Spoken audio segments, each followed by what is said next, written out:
रूस और चीन अमेरिका पर भड़के हुए हैं तो इजराइल मिशन पर है। इजरायली खुफिया एजेंसी मोसाद के जासूसों ने ईरान के अंदर अपना काम शुरू कर दिया है। युद्ध विराम के बाद अब मोसाद के जासूसों का ध्यान ईरान के 4 महत्वपूर्ण क्षेत्रों पर है। न्यूक्लियर स्टॉक और तकनीक। मोसाद की प्राथमिकता ये पता लगाना है कि 400 किलो संवर्धित यूरेनियम आखिर कहां गया।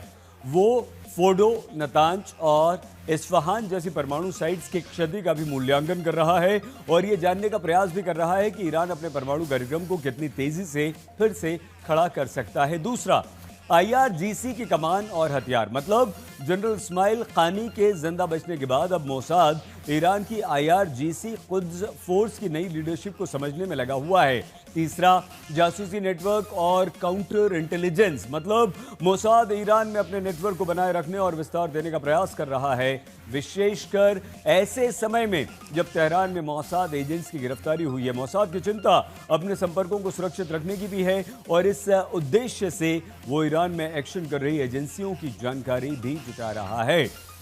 मोसाद की नजर ईरान के सत्ता के गलियारों पर भी है।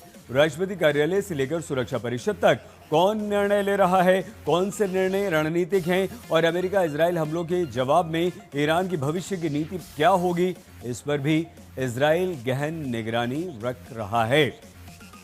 अब इस तरह से इजराइल ने अपना ऑपरेशन ईरान में अभी बिल्कुल भी ख़त्म नहीं किया है। इसका मतलब ये हुआ कि इजराइल ने ये युद्ध विराम ज़रूर किया है, लेकिन वो हल्के में ईरान को बिल्कुल नहीं ले रहा है और ईरान के अंदर अपने जासूसों के द्वारा इजराइल के ख़िलाफ़ जो कुछ भी हो रहा है उसके पल पल की जानकारी जुटाने का प्रयास कर रहा है। उसके जासूस, हालांकि उसके जासूस मारे भी जा रहे हैं। ईरान कई सारे जासूसों को पकड़ रहा है और सैकड़ों जासूसों को उसने पकड़ा है, लिस्ट बनाई और जिन्हें वो सीधे फांसी पर लटका रहा है। लेकिन ईरान में क्या हो रहा है? क्या खामेनेई को हटाने का कोई वहां पर माहौल बनता दिखाई दे रहा है?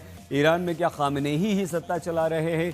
ईरान में फिर से परमाणु संयंत्रों को शुरू करने की क्या योजना है?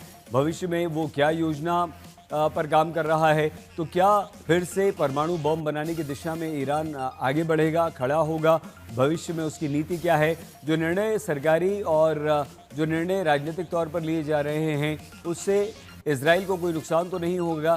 क्या इजराइल के ख़िलाफ़ ईरान में कोई ऐसी विरोध की लहर तो नहीं चल रही है जिसमें इजराइल को फिर से रोकने के लिए या इजराइल पर हमले करने के लिए कोई रणनीति बन रही हो? तो ये जो इजराइल का मोसाद का मिशन है कि कोने कोने में ईरान में मोसाद के जासूसों को, मोसाद के एजेंट्स को फैलाया जाए और जो कुछ भी चल रहा है वहाँ पर राजनीतिक तौर पर, रणनीतिक तौर पर उसकी जानकारी हासिल की जाए। और इसमें इजराइल काफ़ी हद तक सफल भी होता नज़र आ रहा है, क्योंकि यहाँ पर देखिए मोसाद की नज़र जो है वो ईरान के सत्ता गलियारे पर है। 400 किलो यूरेनियम कहाँ गया?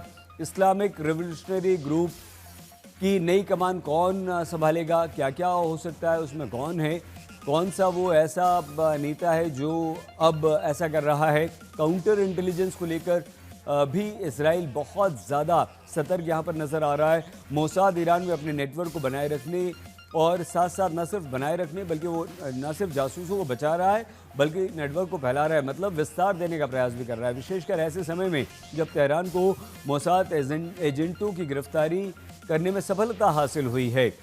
अपने संपर्कों को सुरक्षित भी रख रहा है और इस उद्देश्य से वो ईरान में एक्शन की तैयारियां भी उनकी जानकारी भी जुटा रहा है। मोसाद की नज़र ईरान के सत्ता के गलियारों पर भी है। राष्ट्रीय कार्यालय से लेकर सुरक्षा परिषद तक कौन क्या क्या निर्णय ले रहा है, क्या क्या बातचीत हो रही है, किस तरह की बैठकें हो रही हैं, वो भी ईरान लगातार परेशान है कि इजराइल उस पर नज़र रख रहा है।